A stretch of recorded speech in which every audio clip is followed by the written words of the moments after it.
నమస్తే, welcome to our channel SR9 TV Telugu. మన channel subscribe చేయండి, లైక్ చేయండి, షేర్ చేయండి, కామెంట్ చేయండి. ప్లీజ్ సపోర్ట్ మీ. కూటమి ప్రభుత్వము అధికారంలోకి వచ్చి 10 నెలలు అవుతుంది. ఈ 10 నెలల్లో వారు ఇచ్చినటువంటి 6 హామీలను ఎలా అమలు చేయాలన్నది కాకుండా ప్రజలకు మంచి పరిపాలన ఎలా ఇవ్వాలన్నది దృష్టి పెట్టకుండా కేవలం ఎప్పుడైనా ఎక్కడైనా సందర్భం ఏదైనా సరే, అది ప్రజావేదిక అయినా, పబ్లిక్ మీటింగ్ అయినా, మీడియా సమావేశమైనా, ఏదైనా జగన్మోహన్ రెడ్డి గారిని విమర్శించటము తప్ప మరొక ఆలోచన చేయట్లేదు. మరొక పాలన గురించి ఎక్కడ చెప్పటం లేదు.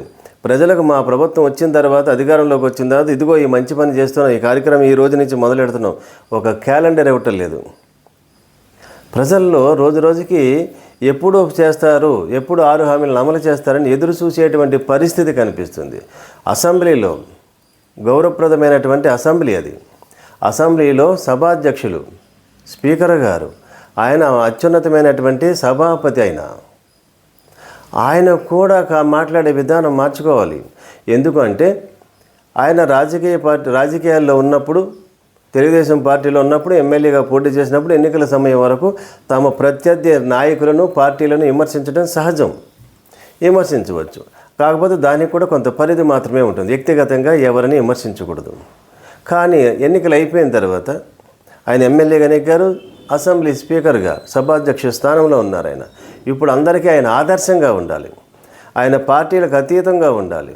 అంటే లోన ఆయన సహజంగానే తెలుగుదేశం పార్టీ నుంచి వచ్చారు కాబట్టి తెలుగుదేశం మీద సహజంగా ఎక్కువ అభిమానం ఉండాలి, చూపించవచ్చు.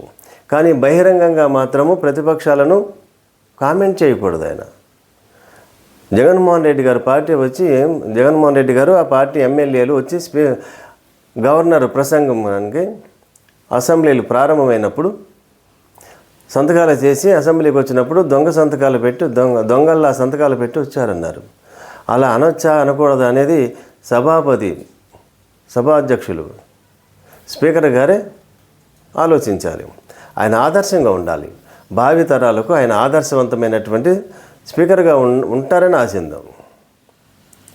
అసెంబ్లీ జరుగుతుంది. ఇప్పుడు అసెంబ్లీ సమావేశాలు జరుగుతున్నప్పుడు అసెంబ్లీ సమావేశాలు జరుగుతున్నాయి అనే విషయం ప్రజలు పట్టించుకోవడమే మానేశారు.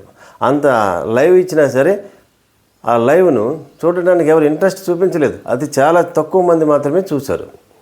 అలాంటి పరిస్థితి ఉంది. ఎందుకంటే అసెంబ్లీలో కూడా జగన్మోహన్ రెడ్డి గారిని విమర్శించడానికే ప్రతి ఎమ్మెల్యేకి మాట్లాడడానికి అవకాశం ఇచ్చినప్పుడు సభాధ్యక్ష స్థానంలో ఉన్నటువంటి స్పీకర్ గారు ఎవరున్నా సరే మాట్లాడడానికి అవకాశం ఇచ్చినప్పుడు జగన్మోహన్ రెడ్డి గారి మీద కామెంట్లు చేయటం, జగన్మోహన్ రెడ్డి గారి పార్టీ మీద, సంఖ్యాబలం మీద కామెంట్ చేయటం, ఇది తప్ప వేరే కార్యక్రమాలకు ఏం లేదు.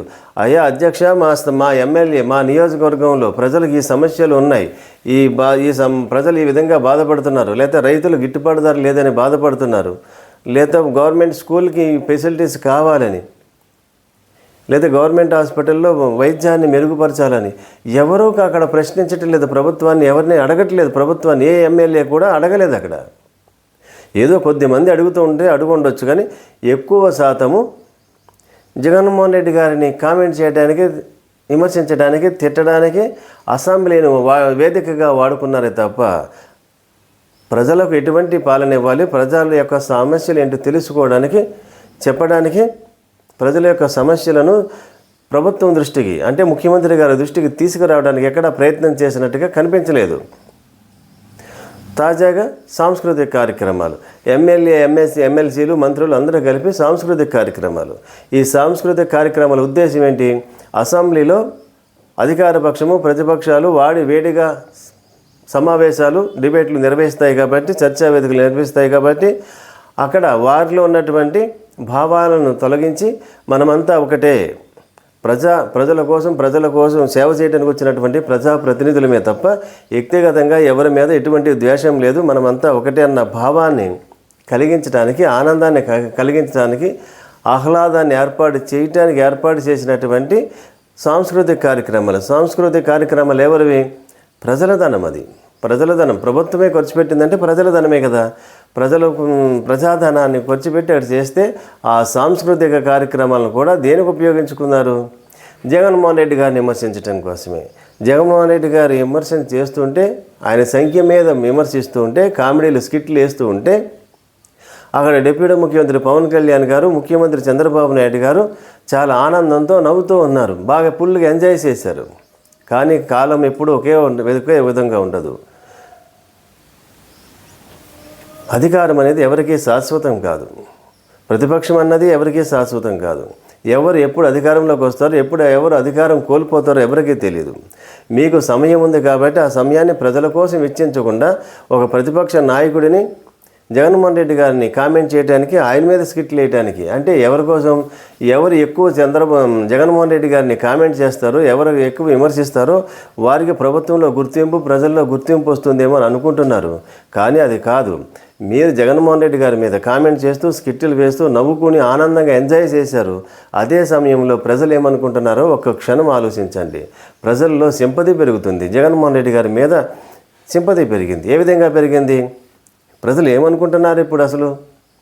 అయ్యో, మనము సంక్షేమ పథకాలను అందించినటువంటి జగన్మోహన్ రెడ్డి గారిని కాదని 6 హామీలను చేస్తామన్న చంద్రబాబు నాయుడు గారి కూటమి పార్టీలకు ఓట్లేసి గెలిపిస్తే వీరు చేస్తున్నది జగన్మోహన్ రెడ్డి గారిని తిట్టించడానికే మనము చంద్రబాబు నాయుడు గారి పార్టీకి, కూటమికి, అధికార పార్టీకి ఓట్లేసినట్టుగా బాధపడుతున్నారు. అంటే మనము అన్నం పెడుతున్నట్టు జగన్మోహన్ రెడ్డి గారిని కాదని చంద్రబాబు నాయుడు గారు మిత్రపక్షాలకు ఓట్లేసి గెలిపించింది జగన్మోహన్ రెడ్డి గారిని తిట్టించినట్టుగా ఉందే తప్ప మనకు 6 హామీలను అమలు చేయడానికి, మంచి పరిపాలన అందించడానికి వచ్చినటువంటి పార్టీగా లేదని ప్రజలు బాధపడుతున్నారు. అంటే ఒక విధంగా మీరు నవ్వుకుంటూ జగన్మోహన్ రెడ్డి గారి మీద స్కిట్లు చేస్తూ, ఆయన విమర్శిస్తూ, నవ్వుకుంటూ ఆనందంగా ఎంజాయ్ చేస్తుంటే దాని ఫలితం ఏమవుతుంది? ప్రజల్లో సింపతి పెరిగి జగన్మోహన్ రెడ్డి గారు మంచి నాయకుడిగా ప్రజలలో సింపతి పొందుతున్నారు. మరింత రోజు రోజుకి ఆయన మీద ప్రజల్లో అభిమానము పెరుగుతూ ఉంది. అందుచేత మీరు రోజు విమర్శించడం వల్ల నష్టపోయేది మీరే, మీ పార్టీ నాయకులే నష్టపోతారు. ఎవరెవరైతే ఇప్పుడు విమర్శిస్తారో వారందరికీ పరోక్షంగా ప్రజల్లో సింపతి ప్రజల్లో వ్యతిరేక భావం ఏర్పడుతుంది. జగన్మోహన్ రెడ్డి గారిని ఎవరు ఎంత ఎక్కువ తిడుతున్నారో అంత గొప్ప నాయకుడిగా రోజు రోజుగా ఆయన ప్రజల్లో అభిమానం పెరుగుతుంది. అంటే ఒక విధంగా ప్రభుత్వమే జగన్మోహన్ రెడ్డి గారిని మంచి నాయకుడిగా ప్రమోట్ చేస్తున్నట్టుగా ఉందే తప్ప జగన్మోహన్ రెడ్డి గారిని మీరు కించపరుస్తూ ఆయన స్థాయిని తగ్గిస్తున్నారని మీరు అనుకుంటున్నారు.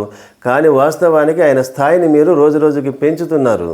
ఆ బాధ్యతను కూటమి ప్రభుత్వము, చంద్రబాబు నాయుడు గారు, పవన్ కళ్యాణ్ గారు, ఆయన తెలుగుదేశం పార్టీ ఎమ్మెల్యేలు, జనసేన పార్టీ ఎమ్మెల్యేలు ఒక బాధ్యతగా తీసుకుంటున్నట్టుగానే ఉంది.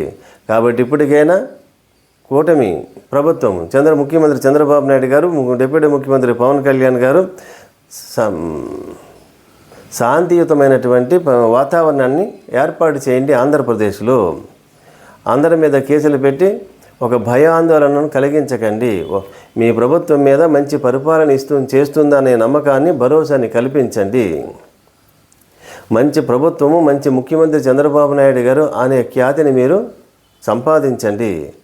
అప్పుడే మీరు గొప్ప నాయకుడిగా చరిత్రలో నిలిచిపోతారు. లేదా జగన్మోహన్ రెడ్డి వచ్చిన అవకాశాన్ని సద్వినియోగం చేసుకోకుండా జగన్మోహన్ రెడ్డి గారిని తిడుతూ, ఆయన కామెంట్ చేస్తూ ఈ కూటమి ప్రభుత్వం పాలన కనుక ఈ విధంగా కొనసాగినట్లయితే జగన్మోహన్ రెడ్డి గారికి మీరు బంగారు పల్లెంలో విజయాన్ని పెట్టి అందిస్తారేమో అన్నట్టుగా ఉంది మీ పాలన ఇప్పటికైతే, మీ కామెంట్స్ చూస్తుంటే. మరిన్ని వార్తా విశ్లేషణలతో SR9 టీవీ తెలుగు.